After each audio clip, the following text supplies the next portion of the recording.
I always say growing up, I had a really complicated relationship with my father. He was a disciplinarian. He ran our home like a military operation. We had siesta time. We had, like, it was known at 3 o'clock you slept, you woke up, you read. So that was very interesting in how he shaped us. He was very passionate about books and reading, so he made sure that he enforced that in us. At the time, it felt like he was forcing us, to be honest, because you wanted to go outside and play and do other things, but it was like, you read this, and when you're done, you write an essay on what you read.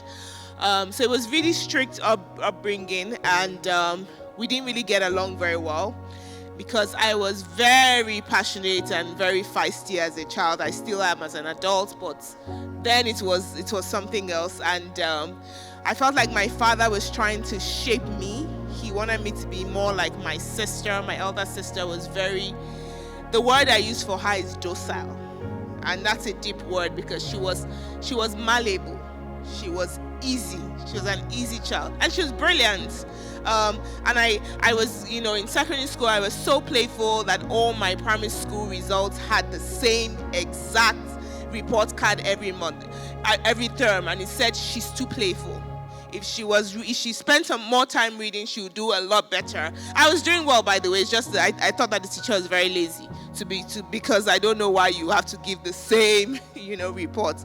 But anyway, that thing really drove my father crazy because as far as it's concerned, you should be reading, you should play less, and you should read more. And even when I had, subjects that I struggled with and didn't know that his idea about it was, you should spend more time applying yourself, you understand it.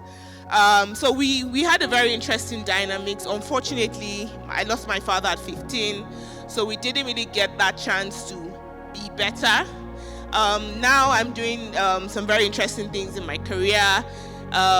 Sometimes I think, wouldn't it have been nice for him to see that I didn't turn out so badly, despite what he probably thought I should try to shape this girl into the certain way.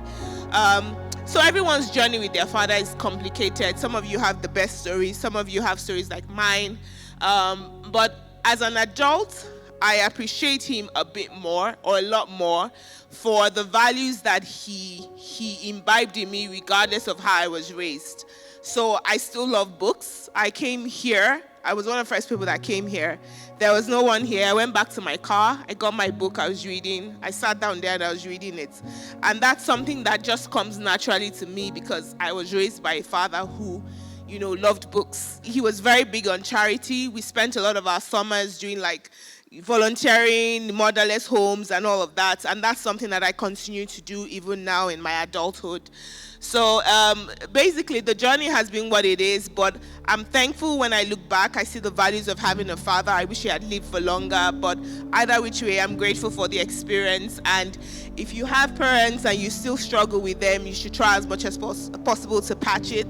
If you have great relationships with them, you should try as much as possible to honor it. But whichever way it is, your father plays such a pivotal role in your life. It affects the kind of man you marry. It affects the kind of individual you become as a man. And so I think that everyone should, we should work very closely, work very hard to make sure that we nurture that relationship, not just from them nurturing us, but also us nurturing it now. I think I'll leave it there.